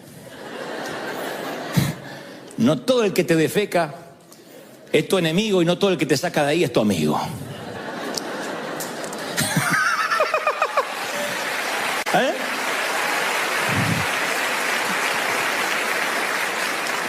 Entonces, hay momentos que nosotros nos quejamos por algo que se atrofió, por algo que se nos congeló. ¿Qué hace Dios? Abono. ¡Pluf! Pasa la vaca de la vida y cae sobre ti. Y si te empiezas a quejar o a piar, lo más probable es que salgas de ahí antes de tiempo y corra riesgo tu vida, literalmente. Porque uno tiene que pasar por el proceso del abono, del fertilizante. Es una señal de que hay áreas que deben ser tratadas. Ahora, yo sé que preguntas, y vamos, ¿cómo puede ser de Dios que yo todavía esté enfermo? Es injusto. ¿Cómo puede haber sabiduría en que yo siga con el cáncer propagado en el cuerpo? Otros dicen: vivo pagando el mínimo de la tarjeta todos los meses, me están comiendo los intereses y me dices que hay un propósito divino. ¿Estás diciéndome que perdiera mi trabajo con todo lo que hice yo por esa compañía? ¿Puede que Dios esté manejando los hilos detrás? ¿No es más lineal, más fácil decir lo malo Satanás, lo lindo de Dios? Me enfermé, Satanás. Y aunque escrituralmente Dios no es el dueño de la enfermedad, ni te la envía, podemos ir a cientos de ejemplos donde Dios levanta el vallado, como en la vida de Job, donde va a comenzar un proceso porque Dios lo determinó. Tú dices, me estás diciendo que aquella relación que yo tanto anhelaba o quería se terminó o no pudo ser, ¿también tiene que ver con Dios? Sí. ¿Por qué Dios lo permite? Bueno, si tuviste pensamientos como estos, no estás solo. Muchas veces yo estuve en ese laberinto mental de decir, lo que me está ocurriendo no puede ser orquestado, mínimamente permitido por Dios. Hasta que me di cuenta de que algo estaba creciendo en mi vida, que algo estaba Dios procesando en mi vida. Los primeros 7 años de mi vida, mamá no me pudo alzar, porque ella, desde que yo nací, junto con su gestación, estaba el cáncer. Que durante mucho tiempo, durante casi los 9 meses, ella, por lo menos 7 de los 9 meses, tuvo tentada abortarme, porque era lo que los médicos recomendaban. Y tuvo una corazonada de que me tenía que tener, como sea. Así que los primeros 7 años yo los viví en soledad, primero en la cuna. Papá tampoco era cariñoso porque vivía borracho. Y yo digo, no estoy haciendo una apología a la soledad, al desdén, pero digo, ¿y si yo hubiese sido un nene bien? Si yo hubiese sido esos nenes que dicen, ¡ma, quiero iPad! ¡Ah, no anda el Wi-Fi! Ay, mamá, ay, toma, hijo, Wi-Fi, no te traume.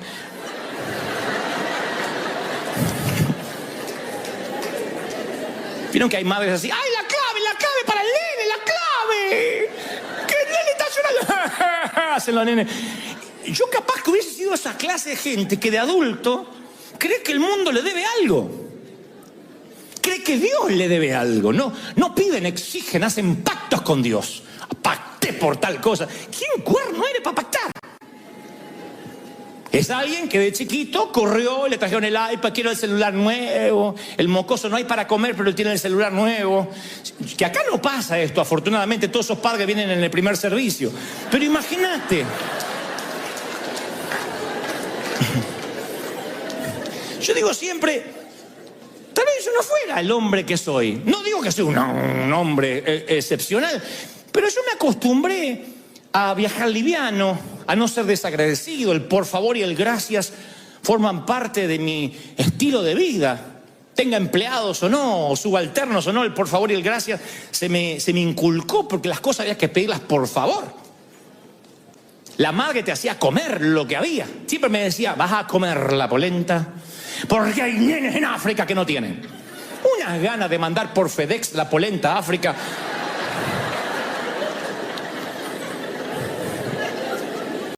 ¿Sus madres eran así? ¿Eran escatológicas para contestar? ¿Qué hay para comer? ¡Caca! ¿Eran así? ¿O la mía era? Mira, que caca de perro, vas a comer caca de perro. No, pregunté, pero esto no es un restaurante para que voy a comer, vas a comer lo que yo haga. Se terminó. Ahora hay madres que le preparan los ravioles con la salsa que a él le gusta. Hay 3 ollas, una para el papá, una para el nene y otra la nena que no come el gluten free.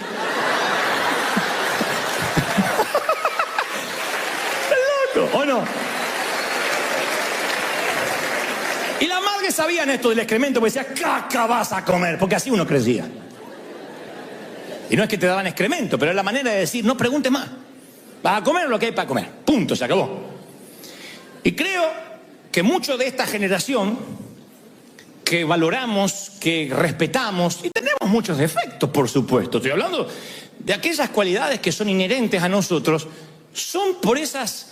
trazando una línea de puntos hacia el pasado, por esos momentos difíciles, que Dios sabía a quiénes íbamos a llegar, de qué manera, Él estaba brotando una nueva vida. Entonces, todo aquello que pasó no era una profecía de destrucción, de que las cosas iban a ir mal. Él nos mete en un ambiente controlado, en una suerte de invernadero, vivero.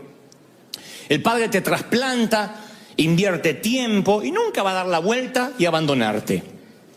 Lo que intento decir es que si estás pasando una temporada difícil, es que Él ya te puso en un ambiente controlado, donde hay lluvia, donde hay calor, tierra homogénea, húmeda, que es lo que te va a hacer crecer, pero uno en el momento no lo puede ver. Lo que sí te puedo decir de parte del Señor, que ese campo que estás ahora plantado no es tu cementerio, no estás enterrado, estás plantado, mi querido. Dios está haciendo que crezcas, Dios está usando ese terreno para cultivarte, ¿o no? Y esa es la manera que nosotros nos vamos desarrollando, vamos creciendo, nos vamos haciendo fuerte. ¿Qué es una semilla si no es plantada? Nada, es semilla. Colocas una semilla en un cofre y en 10 años, ¿qué tiene? Semilla.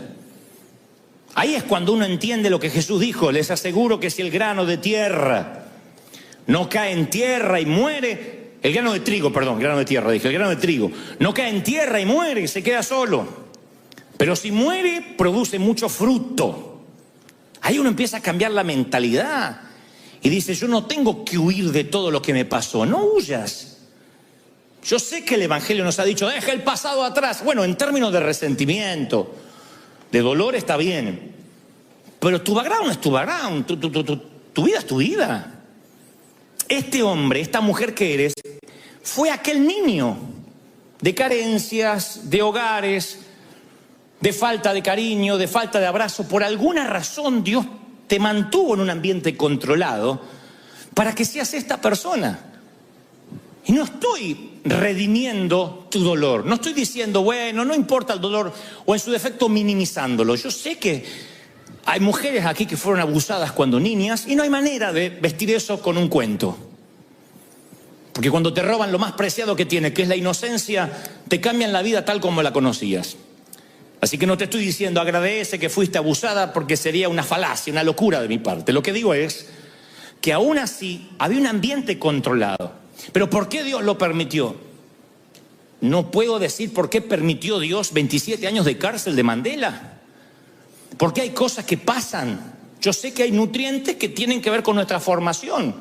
Y todo sirve. Todo. Dios es un Dios que recicla.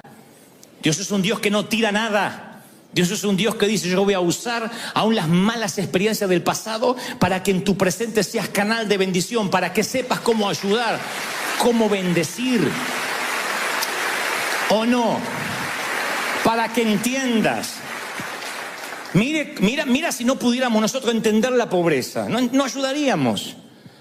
Entender lo que es el hambre, uno ayuda. Pero no sé si uno puede entender el hambre si nació en el palacio de Buckingham. No sé si yo hubiese nacido en Beverly Hills y entendería la necesidad y hablaría como hablo. Yo siempre decía, porque estuve muchos años sentado del otro lado del mostrador, en términos metafóricos. Y yo siempre decía, ¿por qué los predicadores en algún momento predican para otros predicadores? Y se llenan de léxico que en este momento vamos a empoderar el conos, el kairos y el cronos se va a empoderar y el rema ahí viene sobre el logos, recibe. La gente dice, recibo, ni tiene que cuerno lo que está recibiendo, pues recibe. Yo digo, yo no me tengo que olvidar que la gente tiene vidas reales. A nosotros, Dios nos llama a trabajar para Él y uno se empieza a olvidar que la gente tiene vidas reales. Con deudas, con cuentas, con parientes, con comadre, con renta, con acreedores. Entonces esa vida real es el proceso real de Dios. Es la gente viviendo vidas reales. Son los ingredientes. Entonces no somos unas marionetas en manos del azar. Nuestra vida es una historia elaborada de principio a fin. No es una correlación de cuentos cortos sin conexión.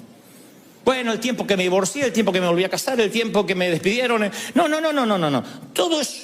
Toda la vida es lineal, tiene un sentido. Los colapsos nerviosos, los malos jefes, las separaciones matrimoniales, las oportunidades perdidas, las sociedades equívocas, las movidas que no tenías que haber hecho. Son ingredientes que juntos hacen una comida digna para poner en la mesa. Esta comida. Pero los ingredientes en sí mismos no todos son ricos. Hay ingredientes que, mientras que preparo la comida, me como una aceituna. Pero ¿quién dice, sírveme un plato de pimienta? ¿Quién? Por muy mexicano macho que sea. ¿Quién dice, hoy me voy a comer un plato de orégano? Nadie. Porque son ingredientes. Y el ingrediente en sí mismo uno no le encuentra sentido. ¿Cómo le vas a encontrar sentido a la temporada de la diálisis, del diálisis o de la quimioterapia, de la metástasis que avanza? ¿Cómo le va a encontrar un sentido a eso? Y yo no estoy magnificando o glorificando la enfermedad. Lo que trato de decir es que yo estoy seguro que son ingredientes para enseñarte algo, para que ayudes, para que bendigas, para que entiendas. Hay un propósito en tu tropiezo, hasta en tu tropiezo hay un propósito. Porque algunos viven maldiciendo a la ex, diciendo, ¿para qué me metí con esa loca? Si yo podía volver el tiempo atrás, es la loca esa, ni la escuchaba, o ese desgraciado. Pero en ese tropiezo, que hoy alberga un remordimiento en nuestro corazón, Dios dice, no, yo lo voy a redimir. Tiene que ver con parte de tu vida. Tú no serías, a lo mejor en este matrimonio que estás ahora, no valorarías el amor como lo valore, los detalles, si no hubieses pasado por allá. Amén, dijo una, ¿viste? Dios bendiga a ese marido feliz que les lleva la comida, la cama y todo seguramente. Son cosas que uno empieza a valorar a partir de malos incidentes, de malas situaciones que uno dice, aprendí. Uno dice, me equivoqué porque yo metí a este en un círculo íntimo cuando debió estar en el círculo de afuera. Porque yo mismo di demasiada confianza. Porque confié, porque no probé el carácter, como dice Pablo, que primero sean sometidos a prueba. Yo tenía que haber visto cómo ese caballero reaccionaba cuando el hotel está cubierto y no tiene dónde dormir. Yo tenía que haberlo visto cuando la maleta se retrasa, a ver cómo reacciona.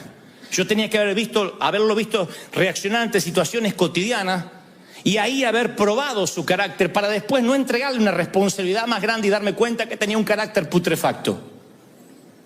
Pero uno no prueba. Entonces, ¿qué uno dice? Aprendí, no me pasa más. Habrá alguien acá que dice, esto no me pasa más. Y bueno, y ese es el excremento, ese es el estiércol. Cuando estás un tiempo, yo estoy seguro que si el pajarito de la historia sobrevivió, dice, no levanto el pico más. Uno aprende. Dios no te lleva a esas situaciones para dejarte en un callejón sin salida. Yo he aprendido a valorar las relaciones fallidas, las oportunidades perdidas, el dinero desperdiciado, las decisiones imprudentes. Y no estoy diciendo, cualquier cosa, total, después se va a condonar o redimir. No, pero me toca entender que esto que te ha pasado en la vida tiene un propósito. Todo, tu niñez, tu infancia, Los sueños no mueren. En tu ADN está el poder de la resurrección. Porque esa misma tierra que crees que te enterró es la que te va a ayudar a subir. Te va a ayudar a subir otra vez, a reingeniería, a comenzar una nueva reingeniería, a reinventarte, a crecer. Alguien tiene que decir amén. Vas a crecer. Todo sirve. Lo bueno, lo malo, lo mediocre, todo sirve. Y eso es lo maravilloso de la vida. Pero cuando uno está rindiendo el examen, uno cree que es arbitrario, que tenemos un Dios parcial, injusto. Y cuando pasamos esas situaciones nos empezamos a doler. Yo a veces le digo a personas, agradece por el tiempo que has pasado en el valle de sombra y de muerte, porque puedes escribir sobre ellos. Yo no creo en nadie que me diga, como dije hace unos domingos atrás, quiero que Dios me use en cosas grandes y no tenga heridas que exhibir. Que no lo hayan criticado, que no lo hayan dilapidado, porque este es un ambiente muy hostil, porque el pueblo evangélico es uno de los pocos ejércitos que remata a sus heridos. Encontrarás muy pocas iglesias que son hospitales del alma. La mayoría son museos de santos, y en cuanto ven que fallas, ¡bum!, te liquida a otro lado porque apestas. Entonces tienes que estar preparado, no solo para el enemigo que está delante, sino para el propio entorno. ¿Dónde se aprende eso? En la universidad de la vida. Si uno quiere no enfermarse del ébola, tiene que darse una pequeña dosis de ébola. Eso es la vacuna. Te dan una pequeña dosis de aquello que quieres combatir y ahí generas el anticuerpo. Ya tiene el ébola tu cuerpo. Lo que pasa es que no nos dicen que eso son las vacunas. Decimos, nos dieron algo contra la gripe. No, te inyectaron gripe. ¿No lo sabían? Me dieron algo contra la gripe para que no me enferme. Te pusieron gripe en el cuerpo.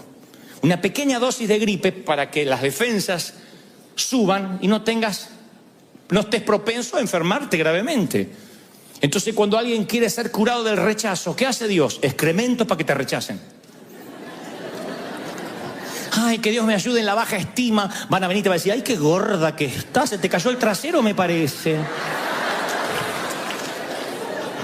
Señor, si pedí que me ayudara, ¿te está ayudando, Señor?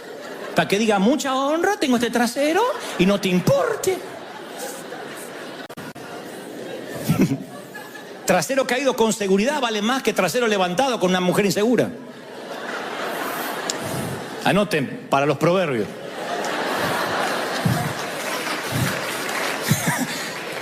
Fue rápido, alguno no entendió. ¿Qué dijo? No importa. Para ti no es la revelación. Si estás preguntando, no es para ti la revelación. No están preparados para esta revelación profunda. Pero cuando dice, Señor, dame paciencia, ¿qué hace Dios? Han pedido paciencia a Dios, Señor, hazme paciente. Vienen tus sobrinos a casa. Hazme paciente, ayúdame, Señor, porque quiero ser paciente y que mi carácter... Y viene la suegra, buena.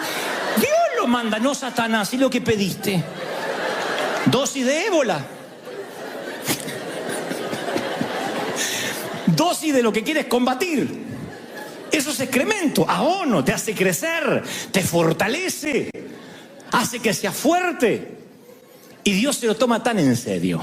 Yo me tengo que cuidar mucho lo que predico, porque Dios parece que puso un ángel asignado y que le dijo, vos escuchás lo que dice y de todo lo que dice que lo viva.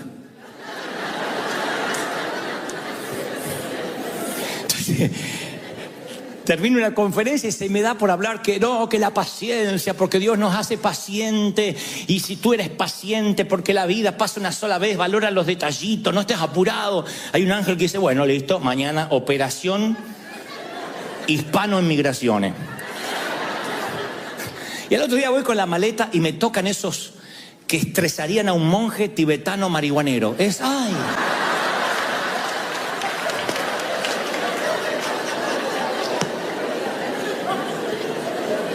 ¿Qué lleva, señor, en la cartera? La computadora. ¿Ah? ¿La podemos revisar? Sí.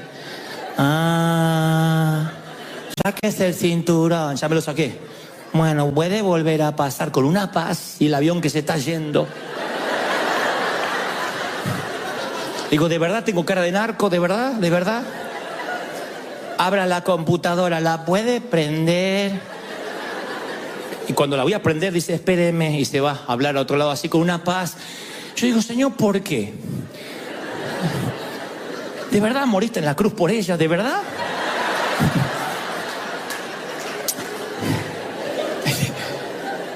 Y después Dios me dice, pediste paciencia, estiércol para que crezca. Pobre chica, no la estoy comparando, pero digo, abono para que crezca. ¿Querías paciencia? Bueno, si no, no hable, calladito la boca.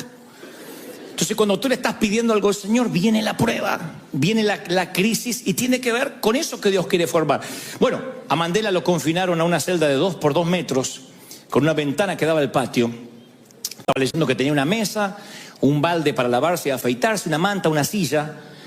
Toda su dieta era a base de maíz, a base de elote. Mandela se despertaba a las 5 de la mañana, picaba piedras hasta las 5 de la tarde. Y después podía leer, y leyó a León Tolstoy, a John Steinbeck, a grandes artistas, se nutrió de literatura, leía los premios Nobel, empezó a nutrirse porque él decía, tengo que usar este tiempo muerto, y no estudió como hoy los presos lo hacen, sino que lo hacía de una manera autodidacta, se ganó el favor de los guardias que tenían la tarea de molestarlo, cultivó una relación por 27 años con todos los internos, discutía teología. Y a la edad de 72 años, cuando la mayoría de las personas estarían dándose por vencidas, él salía de la cárcel y se dio cuenta que no tenía resentimiento. ¿Cómo 27 años de cárcel no producen algo de resentimiento? Si nosotros nos toca 3 meses en el hospital y vivimos exigiéndole a Dios por qué. ¿Cómo puede ser que 27 años no produzcan la peor versión de este hombre, sino que exacerben lo mejor? Diría Mandela, al salir por la puerta hacia el portón que me llevaría hacia la libertad, sabía que si no dejaba mi odio y mi amargura atrás, todavía estaría en la cárcel, o lo que es peor, la cárcel nunca se iría de mí. Y los periódicos titularían en letra de molde, Mandela nunca fue destruido por el rencor. Es un Mandela refinado y distinto al que conocimos. Y 4 años después de ser liberado, fue electo presidente. Acabó con la segregación racial, condujo al país a la igualdad. Claro, Dios necesitaba un líder refinado, educado, inteligente, que dominara el arte de la paciencia, de la negociación. ¿Y dónde lo formó? En la prisión. Allí formó a Mandela. Si esto no es suficiente para que entendamos que la vida que pasamos no hay que maldecirla, sino hay que agradecer, que hay que agradecer la niñez, lo que nos faltó, los zapatos despegados, los pantalones rotos, que hay que agradecer compartir la mandarina entre 4, a ver qué gajo le tocaba a cada quien. Algo Dios nos quería enseñar. No puede ser que Dios tome una semilla, se la olvide y diga, ay, me olvidé que la había plantado. Era un ambiente, hoy me doy cuenta que era un ambiente controlado. La enfermedad de mamá, la borrachera de papá, era un ambiente controlado. Las críticas que he tenido, el bullying de las maestras, era un ambiente controlado por Dios. Era estiércol, era fertilizante. Y cuando Dios me escoltó hacia el portón, en la salida del dolor, yo me aseguré de dejar la ira y la amargura atrás. Porque después yo, si no me sanaba de mi pasado, iba a contaminar el mensaje. Y yo soy el camarero que puede, con las manos sucias o las uñas descuidadas, arruinar el menú que el chef prepara en la cocina. Yo tengo un montón de defectos, de verdad, no es modestia. Un montón de defectos y cosas que Dios tiene que tratar conmigo y que afortunadamente ustedes nunca sabrán. Pero nunca han contaminado el mensaje. Ni cuando me han criticado, me han dilapidado, me han dicho de todo. Yo nunca pasé a predicar con rencor o con bronca o usé este estrado para mandarle un mensaje a alguien. Nunca. Porque la palabra de Dios es pura. Y el proceso haga que tú tengas que transmitir lo que Dios quiere que transmita. Yo he entendido de que si Dios, el labrador, me llevó todo un proceso, no va a permitir que yo produzca un vino amargo. Tanto tratar con la vid, tanto fertilizarme. Imagínense que ahora yo produzca un vino amargo. No, tú y yo vamos a producir un Cabernet Sauvignon, un Malbec argentino, como que el que me regala acá el hermano. Bueno, no iba a decirlo.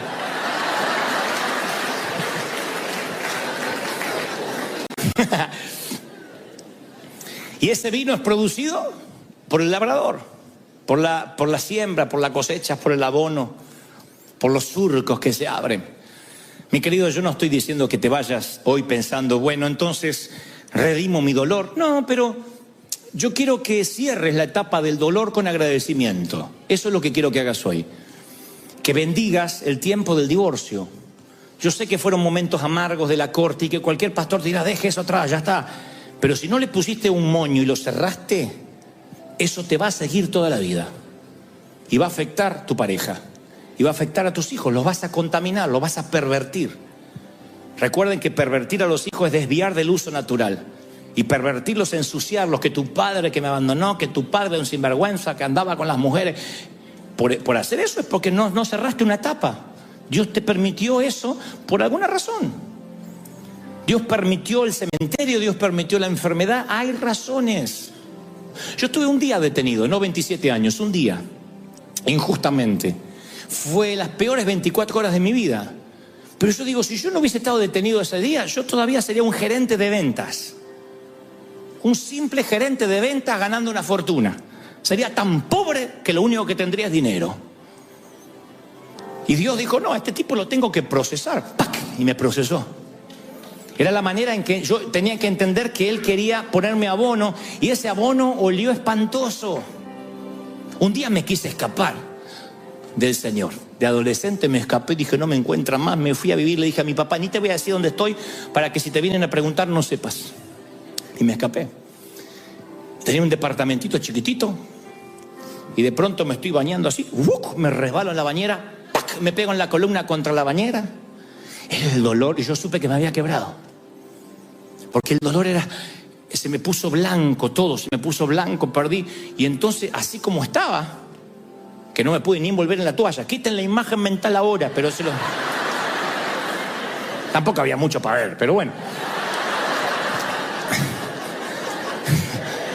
Salí arrastrado hasta el balcón y grité. Y me desmayé. Lo siguiente, estaba en una ambulancia.